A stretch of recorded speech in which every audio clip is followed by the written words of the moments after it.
क्या हुआ जब पुनर्जन्म के 9 साल बाद एक लड़की पहुंची महाकुंभ में और फिर वहां एक साधु को देखकर कहने लगी कि इसी ने मुझे मारा था। इस घटना की पूरी सच्चाई जब आप सुनोगे तो आपके पैरों के नीचे से भी जमीन खिसक जाएगी।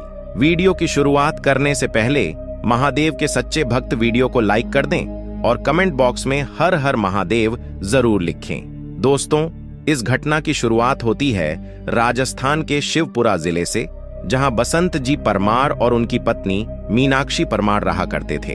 बसंत जी खुद का एक छोटा मोटा व्यापार चलाते थे, जिससे वह ठीक ठाक कमाई कर लेते थे और जैसे तैसे अपना और मीनाक्षी का गुजारा कर लेते थे। एक दिन बसंत जी को खुशखबरी मिलती है कि मीनाक्षी गर्भवती हैं। खुशखबरी सुनते ही बसंत जी खुशी से नाचने लगते हैं और फिर पूरे 9 महीने तक मीनाक्षी का बहुत अच्छे से ख्याल रखते हैं। मीनाक्षी की कोख से 9 महीने बाद एक बहुत ही सुंदर बच्ची का जन्म होता है। बसंत जी और मीनाक्षी अपनी बेटी से बहुत प्यार करते थे। उन्होंने उसका नाम रीना रखा। रीना धीरे धीरे बड़ी होती जा रही थी। बसंत जी रीना का स्कूल में एडमिशन करवा देते हैं। रीना बचपन से ही पढ़ाई लिखाई में बहुत अच्छी थी। वह हमेशा स्कूल में पहला स्थान प्राप्त करती थी। लेकिन रीना के मन में बचपन से ही पानी को लेकर एक अजीब सा डर था। उसे कई बार रात को पानी के सपने आते थे। उसे ऐसा लगता था कि मानो वह पानी में डूब रही है। वह कई बार रात में जोर जोर से चिल्लाने लगती कि मुझे धक्का मत दो, मुझे बचा लो, मुझे बचा लो। जब भी वह किसी नदी या तालाब को देखती तो उसका पूरा शरीर कांपने लग जाता।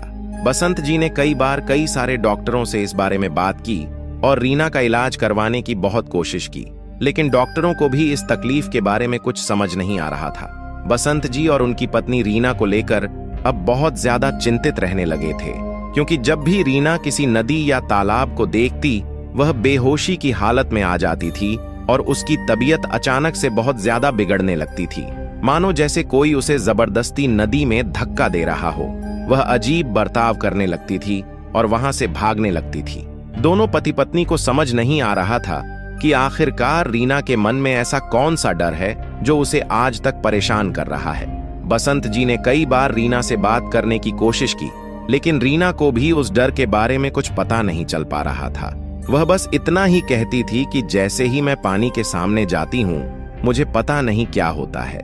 मुझे ऐसा लगने लगता है कि कहीं आप मुझे पानी में धक्का न दे दो, वहां से भाग न जाऊं और मुझे कुछ भी समझ नहीं आता। मेरी तबीयत अचानक से बिगड़ने लग जाती है। धीरे धीरे कुछ साल बीत जाते हैं। रीना पूरे 9 साल की हो गई थी, लेकिन आज भी उसके मन में पानी को लेकर वही डर लगा हुआ था। वह जब भी पानी देखती उसकी हालत बिल्कुल बेहोशी जैसी हो जाती थी। फिर एक दिन बसंत जी अपने गांव के सबसे बड़े संत महात्मा के पास जाते हैं और उन्हें रीना के इस डर के बारे में बताते हैं। महात्मा कहते हैं कि उस बच्ची के मन में शायद पिछले जन्म का कोई भय बसा हुआ है जो उसे आज तक डरा रहा है। जिस भी दिन उसे अपने पिछले जन्म की सारी बातें याद आएंगी वह तुम्हें सब कुछ बता देगी और तब तुम्हें पता चल जाएगा कि आखिर उसके साथ ऐसी कौन सी घटना हुई जिसके कारण उसके मन में यह डर है। लेकिन तब तक तुम एक काम करो, साल 2025 में प्रयागराज में सदी का सबसे बड़ा महाकुंभ लगने वाला है। यह महाकुंभ पूरे 144 सालों के बाद आ रहा है और जो भी भक्त इस महाकुंभ में एक बार आस्था की डुबकी लगा लेता है उसके जीवन की सारी परेशानियों का अंत हो जाएगा और उसके सभी पाप एक डुबकी से ही नष्ट हो जाएंगे। तुम अपनी बेटी और अपने परिवार के साथ उस महाकुंभ में जाओ और एक बार अपनी बेटी को वहां गंगा नदी में शाही स्नान करवाओ। फिर देखना उसके मन से सारा डर अपने आप निकल जाएगा। बसंत जी को भी उन महात्मा की बातें सही लगती हैं।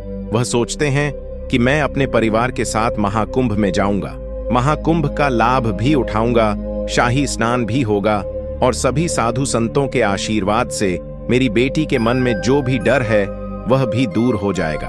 बसंत जी अपनी पत्नी और रीना की टिकट बुक करवा लेते हैं और कुछ दिनों के बाद ही वह अपने परिवार के साथ प्रयागराज महाकुंभ पहुंच जाते हैं। बसंत जी प्रयागराज में रीना को लेकर कई साधु संतों के पास जाते हैं और सभी साधु संतों का आशीर्वाद रीना को दिलवाते हैं। रीना अब थोड़ा अच्छा महसूस कर रही थी। रात बीत जाती है। अगले दिन शाही स्नान का दिन होता है। लाखों करोड़ों श्रद्धालुओं की भीड़ और हजारों साधु संतों का जमावड़ा। बसंत जी अपने परिवार को लेकर शाही स्नान की ओर बढ़ते हैं। जैसे ही वह गंगा नदी के तट पर पहुंचते हैं रीना के मन में बहुत ज्यादा घबराहट होने लगती है। बसंत जी रीना से कहते हैं, तुम्हें बिल्कुल डरने की जरूरत नहीं है, मैं तुम्हारे साथ हूँ, हम सभी साथ मिलकर शाही स्नान करेंगे। लेकिन रीना जैसे ही अपना पहला कदम आगे बढ़ाती है, उसे बहुत ज्यादा घबराहट होने लगती है और वह वहीं के वहीं बेहोश हो जाती है। उसकी तबीयत बहुत ज्यादा बिगड़ने लगती है। फिर बसंत जी गंगा नदी से एक लोटा जल भरकर लाते हैं और जैसे ही रीना पर जल के छींटे डालते हैं, रीना दोबारा होश में आ जाती है और वह डरते डरते कांपते हुए कहने लगती है, मुझे नदी में धक्का मत दो, मैं नदी में जाऊंगी तो बच नहीं पाऊंगी, मुझे नदी में धक्का मत दो। वह जोर जोर से इस प्रकार चिल्लाने लगती है। तभी वहां पास में एक बहुत ही सिद्ध चमत्कारी साधु महात्मा खड़े होते हैं। वह इस पूरी घटना को होते हुए देख रहे थे। वह बसंत जी के पास आते हैं और पूछते हैं, क्या हुआ है? बसंत जी जब उन महात्मा को पूरी घटना बताते हैं तो वह कहते हैं, ओह अच्छा, तो ये बात है। कई बार कुछ लोगों के साथ पिछले जन्म में ऐसी घटनाएं हो जाती हैं जो आने वाले अगले कई जन्मों तक उनके दिमाग में जगह बना लेती है। तुम्हारी बेटी के साथ भी शायद पिछले जन्म में कुछ घटनाएं हुई हैं जो इसे आज तक परेशान कर रही हैं। तुम बिल्कुल चिंता मत करो। और फिर वह रीना से कहते हैं, बेटी 2 मिनट शांति से आंख बंद करके बैठ जाओ। फिर वह अघोरी बाबा गंगा नदी में से थोड़ा जल लेकर आते हैं। अपनी हथेली में जल लेकर कुछ मंत्रों का जाप कर रीना पर जैसे ही गंगा जल के छींटे डालते हैं, तभी रीना को अचानक से कुछ होने लगता है। वह जोर से अपना माथा पकड़कर घूमने लगती है। बसंत जी यह सब होता देख बहुत ज्यादा डर जाते हैं, लेकिन वह अघोरी बाबा बसंत जी से कहते हैं, तुम बिल्कुल भी चिंता मत करो। तुम्हारी बेटी के साथ पिछले जन्म में कुछ हुआ है जो अभी तक उसे परेशान कर रहा है और उसके दिमाग में वही बातें चल रही हैं। इसीलिए तुम्हारी बेटी का यह हाल है।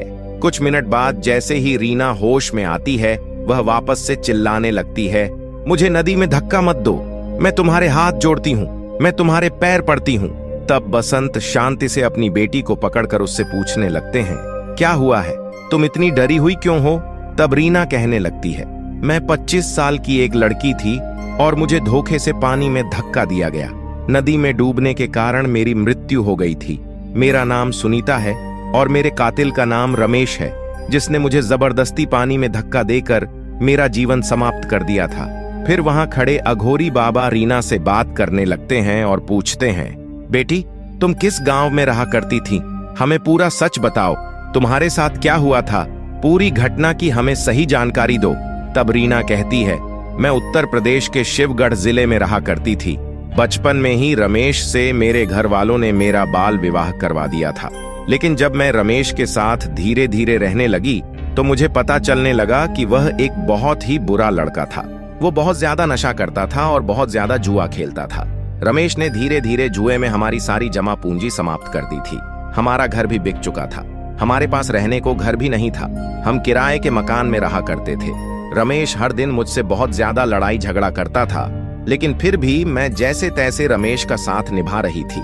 एक दिन रमेश रात को नशे में घर आता है और मुझसे कहता है कि तुम अपनी शादी के सारे गहने मुझे दे दो, मैं जुए में पैसा हार गया हूं। लेकिन मैंने वह गहने देने से मना कर दिया।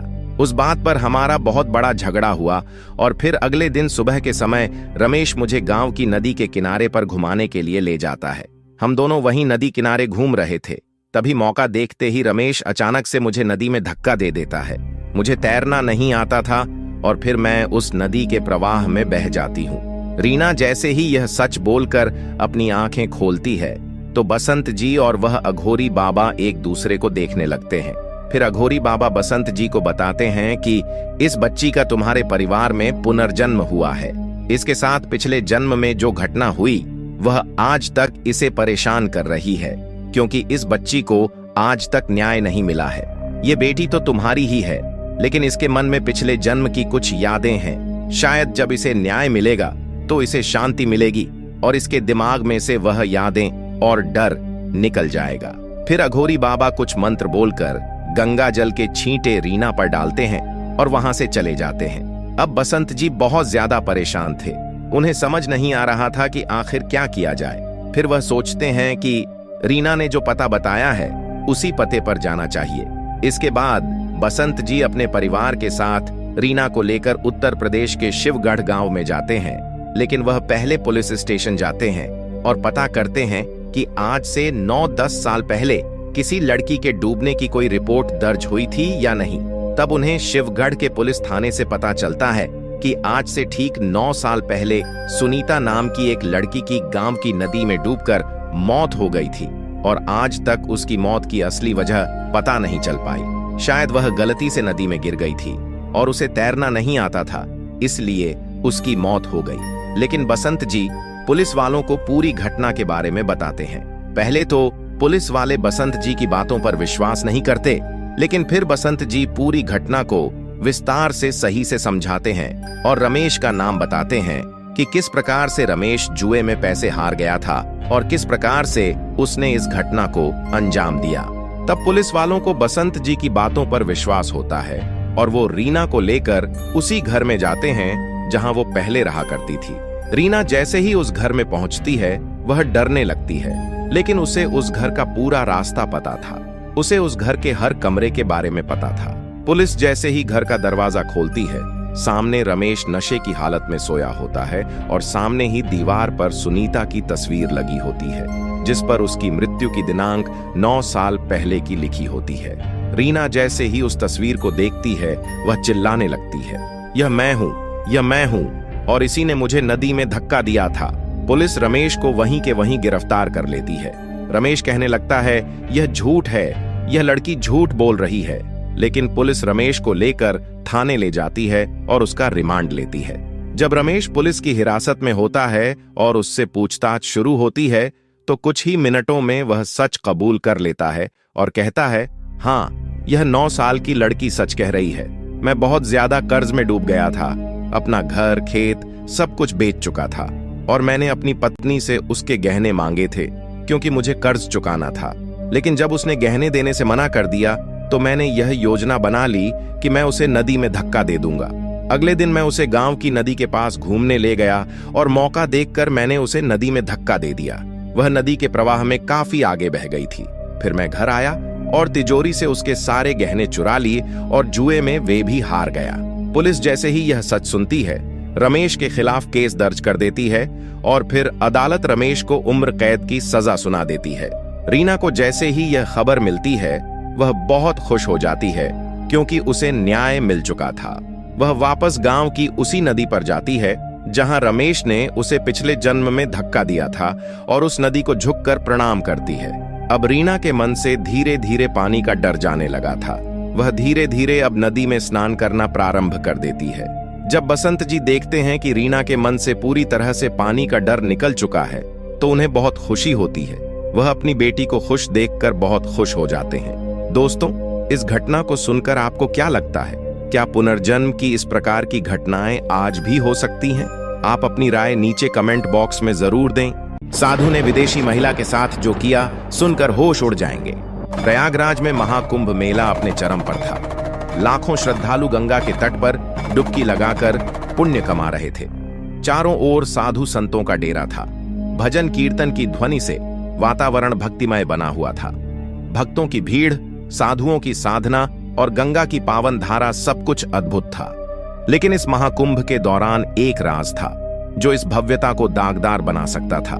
इस पवित्र माहौल में 3 व्यक्ति साधु के वेश में घूम रहे थे, लेकिन उनका इरादा धर्म और आध्यात्मिकता से कोसों दूर था। ये तीनों व्यक्ति विजय, राकेश और सुनील पेशेवर अपराधी थे। उन्होंने साधु का वेश इसलिए धारण किया था ताकि वे श्रद्धालुओं को ठग सकें और महिलाओं के साथ छेड़छाड़ कर सकें। उनका लक्ष्य था महाकुंभ की पवित्रता को भंग करना और साधुओं की प्रतिष्ठा को धूमिल करना। विजय, राकेश और सुनील ने महाकुंभ में आने वाले भोले भाले श्रद्धालुओं को ठगने के कई तरीके अपनाए। वे नकली रत्न और ताबीज बेचते थे और भविष्य बताने के नाम पर लोगों से पैसे ऐंठते थे। उनकी निगाहें विशेष रूप से विदेशी महिलाओं पर थीं, जिन्हें वे आसानी से अपना शिकार बना सकते थे। एक दिन महाकुंभ में आई एक रूसी युवती अलीना गंगा स्नान करके अपने टेंट में लौट रही थी। अलीना बहुत ही सुंदर और सरल स्वभाव की थी।